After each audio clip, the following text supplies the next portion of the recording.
The dry harmattan wind swept across Ouagadougou, stirring dust into spirals on the cracked pavement. As dusk fell, the golden sun painted long shadows across the walls of the Ministry of Defense.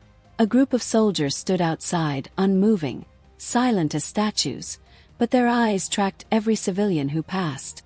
Rumors of unrest had crept into the streets like a slow gas leak, colorless but choking. Inside the officers' mess at Camp Guillaume, the atmosphere was taut. The usual laughter and card games had given way to hushed tones and clenched jaws. Over lukewarm beer and cold rice, men whispered about missing funds, about dead comrades sent into the north with nothing but rusted rifles, about a president who promised everything and delivered nothing. In a dim back room of the compound, lit only by a single flickering bulb, Captain Youssouf Diallo slammed his fist onto the table. They forget we bleed for this country. He growled. His voice, low and deliberate, commanded the attention of the 5 men around him, each one hand-picked from different units, each one carrying the weight of resentment. A map of Ouagadougou lay on the table, covered in scribbled circles and arrows. Critical infrastructure, TV and radio stations, the airport, the presidential palace, were all marked in red. It wasn't just a strategy. It was a statement. Lieutenant Cabaret leaned forward, chewing on a matchstick. Are we sure they'll follow us? Yes, The 3rd Battalion? said Diallo. He gave them medals while their brothers were being buried in plastic bags. They're just waiting for someone to light the match. The room fell silent. Outside, the sound of a muezzin's call to prayer echoed from a nearby mosque, eerily peaceful against the violence being plotted inside. Then the door creaked open. Sergeant Yamiogo entered, his face pale with sweat. They've increased security at the palace. Word is the president's suspects something. Diallo didn't flinch. Let him suspect. Suspicion isn't the same as certainty. He rose to his feet and pulled open a drawer. Inside, beneath an old service medal, lay a folded piece of paper, the last letter from his brother, killed in the north during an ambush by militants. We waited for air support for 2 days. Nothing came. We were abandoned. He stared at the letter for a long moment, then tucked it into his breast pocket. His voice turned steel cold. This isn't just a coup. It's a reckoning. It began like a whisper, but the city would remember it like thunder. At 2:17 a.m., the first explosion shattered the silence. A grenade tossed over the outer gate of the state broadcaster sent a boom echoing through Ouagadougou's sleeping quarters. Windows trembled, dogs howled, and somewhere in the heart of the capital, democracy caught its breath. Captain Diallo's convoy of armored pickups roared through the Avenue de l'Independence, headlights blacked out, engines growling like wolves in the dark. His men wore balaclavas, faces masked more by conviction than caution. They moved with a quiet precision, no words, only radio clicks and hand signals. Inside the control room of RTB, Radio Television du Burkina, a young technician named Mariam crouched beneath her desk, heart pounding. She had seen the shadow of rifles sweep past the glass just before the power was cut. In the darkness, she clutched her phone but dared not move. She had no illusions. State media was always the first to fall in a coup. Diallo entered the station with his rifle slung low, stepping over a shattered door. He looked around, then turned to his men. Broadcast ready in 15 scripts in the van. Make it sound like the people wrote it. Back at the presidential palace, alarms wailed as General Adama Ouagadougou raced down a stone corridor, pistol in hand. He was an old lion, scarred from the last rebellion 5 years ago. His loyalty to President Traore was unquestioned, but even he knew the enemy wasn't just outside the gates. The enemy was inside the army. We have a breach at the east wall. Barked a soldier, breathless. 2 trucks. Heavy arms. Ouagadougou slammed his fist on the security console. Hold the line. Tell the airbase to prep choppers for counterstrike. We are not handing this country over to a ghost in a captain's uniform. Meanwhile, President Traore sat in the underground command room beneath the palace, surrounded by aides and 2 loyal bodyguards. His face was pale but composed. The television was black, the radio silent. Only the emergency comms line to Ouagadougou remained. They've taken state TV, said an aide. I know. Traore replied quietly. That was always the first move. He stood and adjusted his uniform. Prepare the broadcast room. If they own the screen, I'll own the voice. Near the Thomas Sankara monument, civilians began to stir. WhatsApp groups buzzed with panic. Gunfire near the palace. Soldiers everywhere. Turn off your lights. A few brave citizens slipped into the streets to film shadowy convoys with shaky phones. One clip, showing masked men outside the TV station, would go viral before dawn. At 3:38 a.m., Lieutenant Cabaret, now positioned at the eastern checkpoint, spotted headlights on the horizon. It was a military convoy, one they hadn't expected. He lifted his radio. Diallo, we have company. Looks like the 6th Battalion. They're not responding to ID signals. Static. Don't engage unless fired upon. Diallo ordered, but his voice was tense now. Cracks were forming. And finally, at 4:46 a.m., the silence. Communications scrambled. Power lines sabotaged. A blackout swallowed half the city. The sun rose over Ouagadougou, not with promise, but with uncertainty. Ash-gray smoke curled above the rooftops of the state broadcaster. Charred remains of a transmission tower tilted at an awkward angle. Diallo stood inside the studio, sweat-soaked and seething. His broadcast had aired. The Patriotic Transition Council has assumed temporary control of national governance, but the message had failed to ignite the response he expected. Instead of marching in support, the streets remained eerily quiet. And then came the first blow. The 3rd Battalion never mobilized, reported a rebel sergeant, eyes darting.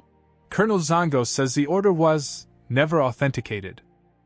Diallo turned sharply, his voice razor-edged. He was in the room when we planned this. Maybe, but that was before the Americans called him. Silence fell. Everyone knew what that meant. A single call from a foreign embassy could swing the fate of a nation. Support was crumbling, and Diallo's men could feel it. General Ouagadougou, battered and smoke-streaked, entered the command center with a broken comms unit in hand. 6th Battalion is with us. They turned at the city outskirts and reinforced the airport. President Traore looked up from a cracked map of the capital. That's 2 more hours we didn't have yesterday. He rose, his uniform torn at the shoulder, but his eyes fierce. I'm going to speak on shortwave radio. Diallo thinks silence equals control. But silence breeds resistance. Moments later, across crackling radio sets, a voice returned to the airwaves. This is President Traore. Your government stands. Your army stands. Do not let fear speak louder than your future. By midday, crowds began to form. They gathered not with guns, but with drums, flags, and chants. Mothers marched in front of the Prime Minister's office, holding up photos of sons lost to insurgencies. Students painted "a military rule" across walls already scorched by bullets. A wounded democracy was awakening. News spread that Diallo's rebels had failed to secure the finance ministry, and key opposition figures, expected to endorse the coup, had denounced it. In a moment of fraying nerves, Diallo pulled Cabaret into a side room. They're turning on us, he said quietly. They were never really with us. Cabaret replied. They wanted revenge, not responsibility. Diallo stared at his comrade, feeling the weight of every dead friend, every failed mission, every government lie. We were supposed to fix this country. Cabaret looked at him long. You can't fix a broken home by burning it down. Outside, rebel soldiers were beginning to desert. At 2:11 p.m., loyalist troops stormed the broadcaster. The firefight was short and brutal. Some rebels dropped their weapons and fled before a single shot was fired. Diallo refused to leave. He stood in the hallway where his first message had aired, weapon in hand, staring at the wall as gunfire crept closer. He didn't move until 2 loyalist soldiers tackled him to the ground. He didn't resist. The coup had failed, but the scars remained. The city stirred slowly the next morning, as if awakening from a nightmare. Ash still drifted in the air around the television compound, and blackened tire remains dotted the streets where barricades had burned. But there were no more gunshots. No more commands shouted over static radios. Just the hum of life returning, cautiously, fearfully. President Traore emerged onto the steps of the Palais de Kosiam, the flag of Burkina Faso flapping behind him in the rising wind. He wore no body armor, only a plain khaki uniform and a bandage on his left hand, earned while defending the compound the night before. Thousands watched live as he stepped to the microphone. His voice, raw but resolute, carried across the courtyard and through television sets that had been silent just 24 hours before. Last night, a shadow passed over our republic. It was a shadow cast not by outsiders, but by our own, blinded by bitterness, misled by anger. He paused, eyes steady, then continued. Let this be our last night of silence. Let this be the final dawn we meet as enemies. The crowd erupted, not with cheering but with a deep, collective breath. A country exhaling. Youssouf Diallo sat in a holding cell at the Gendarmerie Nationale. The room was stark. Bare walls, a single metal bench, and no window. He had refused food. He barely spoke. But when the guard handed him a pen and paper for a statement, he wrote one line. I tried to repair the roof by setting fire to the house. At his military tribunal 3 weeks later, he stood without a lawyer. Cameras rolled as the charges were read. Attempted overthrow, insubordination, unlawful mobilization of troops, incitement of violence. But the courtroom was hushed when he finally spoke. We were soldiers who felt betrayed by the silence of our leaders. But in chasing justice through force, we abandoned the very people we swore to protect. Some in the room wept. Others sneered. The judge sentenced him to life in prison, commuted to 25 years for cooperation and non-lethal conduct. Cabaret had fled into the northern province of Somme. Word spread that he had joined a rogue militia operating near the Sahel border, a man still unwilling to let go of revolution. No one knew for sure. His name faded from the official reports but lived on in the back rooms of bars and barracks. Some called him a traitor. Others, a symbol of unfinished resistance. In the aftermath, Traore did something unexpected.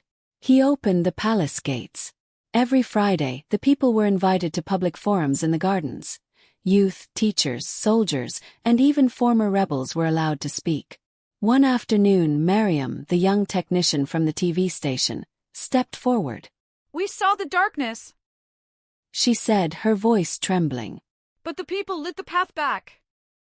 3 months later, under the orange light of a setting sun, President Traore stood alone before the Thomas Sankara Memorial. No cameras, no guards. He laid down a single red rose. Behind him, construction had begun on a new civic hall, built not just with concrete, but with promises. And in a quiet corner of a prison cell, Diallo watched the same sunset through a small slit in the wall. He took out a worn letter.